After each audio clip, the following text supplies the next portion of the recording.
Check out FlipsideGaming.com for all your gaming needs. Use the promo code HEROES to save 10% on all orders over $10 and support the channel at the same time. Hey there, this is John from Heroes and Legends, and yet again, it is Magic the Gathering announcement day. It's kind of like Christmas, but it comes a couple times a year, 2-3 times a year, so we're going to talk about all of the new products that were announced. We learned more about future standard sets. We will be going back to Ravnica yet again. More on that in a few moments. We got a couple cards to look at from Battlebond with a new mechanic. And we're also going to see the Planeswalkers from the Global Series decks will be coming out June 22nd. Quickly, before we get started, just a fast reminder. If you're looking for a way to support what we do here at the channel, just check out the description below. You'll find a few ways. Our Patreon page is linked down below. You're also going to find links to products on Amazon. If you make any purchases on Amazon, we'll get a small percentage for the channel. Really, no matter what you buy once you go through that first link. And then finally, Flipside Gaming still offering a promo code for our viewers. And as a matter of fact, you should check them out because they do have some exclusive Richard Kane Ferguson playmats that look pretty amazing if you haven't seen them. Now, without any further ado, let's get into the information. Alright, we knew Battlebond was coming out June 8th, but maybe the big news of the day. Guilds of Ravnica is the fall standard set coming out October 5th, 2018. More on that in a few moments. Ravnica Allegiance is the next standard set coming out January 2019. There will be a third Ravnica set, but they did not tell us the name of that one yet, so there's going to be more information coming down the road on that. But you also see on here, we have Guilds of Ravnica Guild Kits and Ravnica Allegiance Guild Kits. Those coming out November 2nd, 2018 and February 2019 respectively. More on that in just a few moments. So let's talk about some Ravnica. This is pulled directly from the article today. Guilds of Ravnica releases October 5th, 2018 and will prominently feature the Harmonious Selesnya Green-White, the Militant Boros Red-White, the Life and Death Focus Golgari Black-Green, the Frazzled Geniuses of the Izzet Blue-Red, and the Mystery of the Dimir Blue-Black. Ravnica Allegiance ratchets up the drama and releases January 2019 and will complete our travels through the guilds. Join the Orderly Azorius White-Blue, the Chaotic Rakdos Black-Red, the Wild Gruul Red-Green, the Experimental Simic Green-Blue, and the Devious Orzhov White-Black as we reach the penultimate moment of the Gatewatch's story. So we know there's going to be a third set, but what we learned from this is we're going to get half the guilds in the first set and then half the guilds in the second set, kind of like they did last time with Return to Ravnica. And then the third set, of course, was Dragon's Maze. Hopefully they'll do better this time around when it comes to the third set. However, I'm pretty excited about this. Revisiting the guilds is awesome. I love the theme of Ravnica. And it does sound like maybe they're trying to tie up the Gatewatch versus Bolas story, that perhaps this is the final battle between them. And maybe we'll start seeing a little bit less of the Gatewatch going forward, and maybe bring in a new villain or something in the future, which I'm excited for as well. Now, that third bullet point is about the guild kits.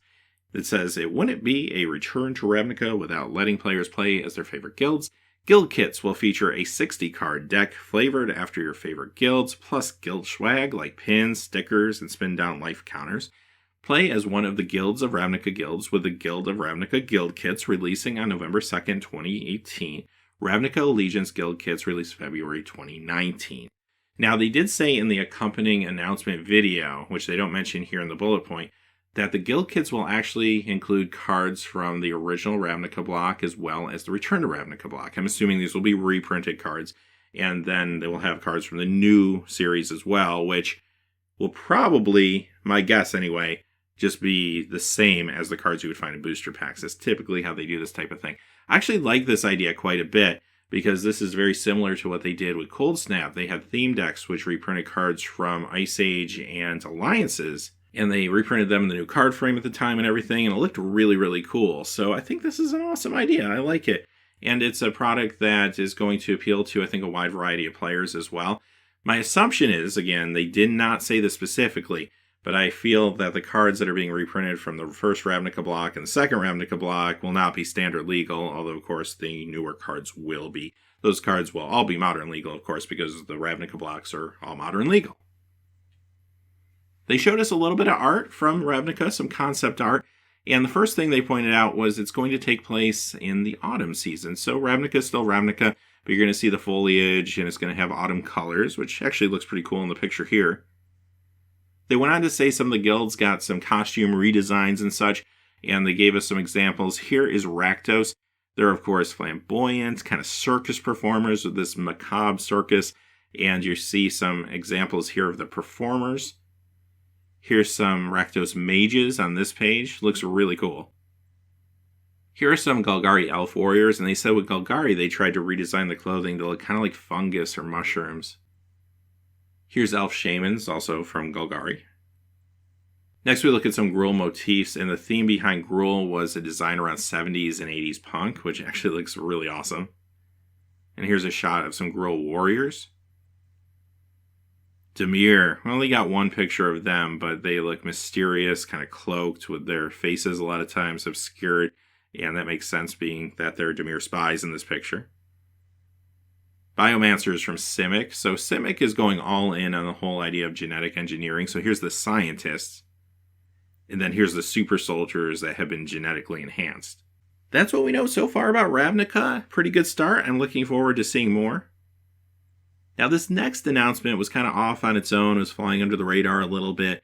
It says the pre-release pickup and the special promo-only cards will be continuing with core set and standard sets going forward. Now, I think the pre-release pickup was received pretty well for the most part. I like the fact that if you want to pre-order a box from your LGS, you can just do that and pick it up during the pre-release instead of waiting for launch weekend. I think that's cool. Now, the promo card was not necessarily well received for the most part from the community. And Wizards did say they heard the feedback. However, it's not really reflected in this announcement at all. Maybe they'll say something else down the road about it. But in case you're not familiar with that program, we saw that with Dominaria, and the card was Fire Song and Sunspeaker. The only way to get it was to go to your LGS, not buy online, but go to your LGS and buy a box while supplies lasted. And that was the only way to obtain the card. But that's the information. I'm sure we'll hear more about it.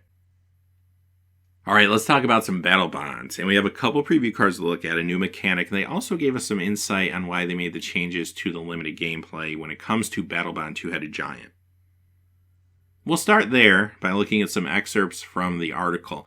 Now, normally in Two-Headed Giant, you use 5 packs per team to draft with and play sealed with 8 packs per team. That's a little different when it comes to the Two-Headed Giant limited formats for Battlebond. Now, they said you're going to be playing with less cards, but there is some logic behind that. They wanted to attempt to make it a little easier to build your deck, take a little less time, not give you so many cards to look at, but give you more powerful cards so you don't feel like you're losing anything necessarily by playing with less packs. So the second paragraph you'll see, it says, but the short version is that we kicked out a number of the weaker power level cards normally at common that almost never make your draft deck, and also increase the number of common artifacts above the normal rate. Since we tweaked how we designed the set to get the format to work, this isn't a change for all Two-Headed Giant play going forward. Battlebond was uniquely built just for the format. Additionally, if your playgroup wants to play using more packs, you absolutely can, but we recommend 4 per team for draft and 6 per team for sealed, which is how my team designed it. So there you go. They have talked about this in the past, but they did not give this much detail around it. I thought it was actually pretty interesting for those that play limited. But now let's move on to the preview cards. All right, here we go. We have 2 cards with a new mechanic, Partner With. This is Pure Imaginative Rascal. Green and 2, legendary creature, human, rare, 1/1. Partner with Toothy Imaginary Friends. When this creature enters the battlefield, target player may put Toothy into their hand from their library, then shuffle.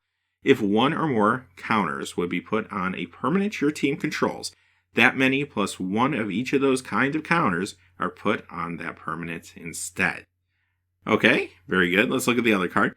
Toothy Imaginary Friends. Blue and 3, legendary creature, illusion, rare, 1/1. Partner with Pure Imaginative Rascal.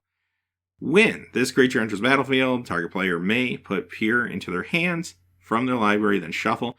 When you draw a card, put a +1/+1 counter on Toothy Imaginary Friends. When Toothy leaves the battlefield, draw a card for each +1/+1 counter on it. Okay, a lot to unpack here. So they did say there's 11 of these partners with pairs. And when you open a booster pack, you're going to get not just one of a pair, but you'll get both. They said they are at least uncommon and higher when it comes to rarity, and they will take the place of the uncommon spot. So you could get double rare packs, or who knows, maybe even double mythic rare packs. We'll have to kind of see what else is coming in the set. So that's actually pretty cool. Also, the Partner With mechanic works in Commander. So much like Partner that we saw in the past with Commander cards, these can jointly be your commander in a Simic build, for example. So that's kind of cool that they're bringing that back to some degree. Also, you don't have to play multiplayer with these. If both of these are in my deck, I can play one and we'll search the other one up. So that's kind of cool. And if I am playing two-headed giant, I can split them amongst me and my partner, or I could put them both in one deck. The mechanic will still work. Now, the card itself is actually pretty intriguing. Toothy kind of feels like the workhorse here, where Pier is sort of the support card. They are very fragile. I mean, 1/1 for 3, 1/1 for 4. That could be a problem. However, if Toothy can get going, there's a lot of value to be had here. And what's kind of cool about Pier is, yes, maybe that's a support card more so than anything else.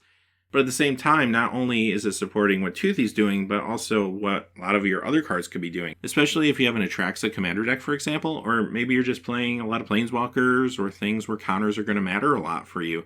This could be a really cool casual card even outside of the limited game. So I actually like the design here. I like where they're going with it. Can't wait to see more. As a reminder, this is a supplemental set, so these cards will not be standard legal or modern legal. They will be legal in Vintage and Legacy, although I don't feel like they're going to make much of an impact there. But again, for Commander, for cubes, for casual decks, this could be a lot of fun. Okay, one more big announcement before we go. We got to look at the 2 foil Planeswalkers that will be in the Global Series decks. If you're not familiar with this product, it costs $29.99, comes with 2 60-card decks, and it's actually geared towards players in Chinese-speaking countries. They are releasing it in English in the States and such, and it does come out on June 22nd, like I said.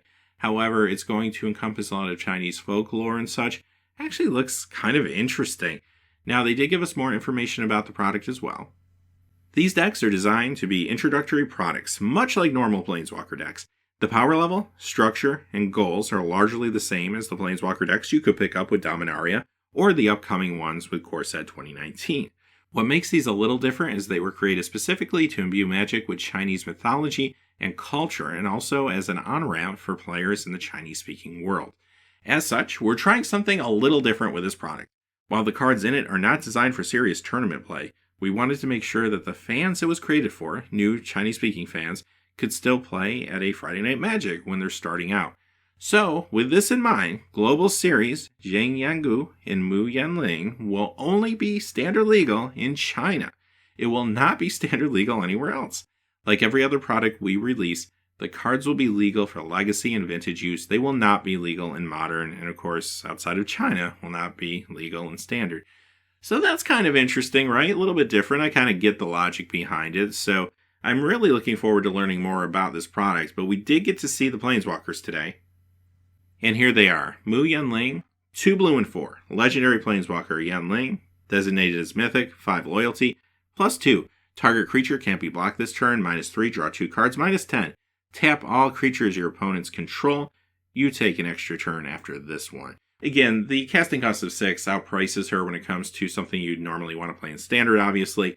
But casually, it seems like a pretty fun card. I mean, the +2, making a creature unblockable till the end of turn, that's good for your commander if you're trying to push across commander damage. The -3, hey, it's always good to draw cards if you need to.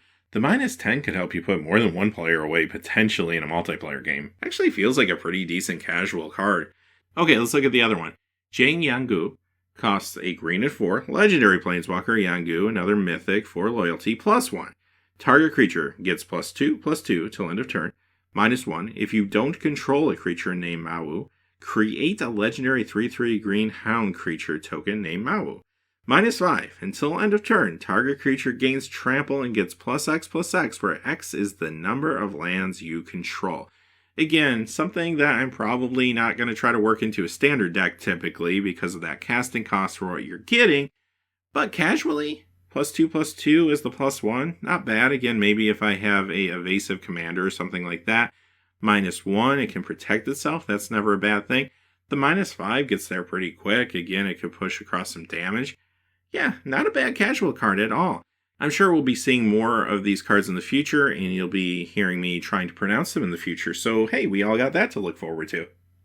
Okay, that's what we got from this announcement day. Hey, let me know your thoughts in the comments below. Love to hear what you think of all of these announcements. But until next time, hey, thanks for watching. Please remember to like, subscribe, and have a great day. Hey, thanks for watching. This video is made possible by the generous support of viewers like you on Patreon. Check out the description below for links to our Patreon page as well as our Amazon affiliate store, where a small percentage of all sales will also help support the channel. Finally, if you haven't had a chance yet to subscribe, hit that subscribe button so you don't miss any new videos on Heroes and Legends. Talk to you again soon, and have a great day.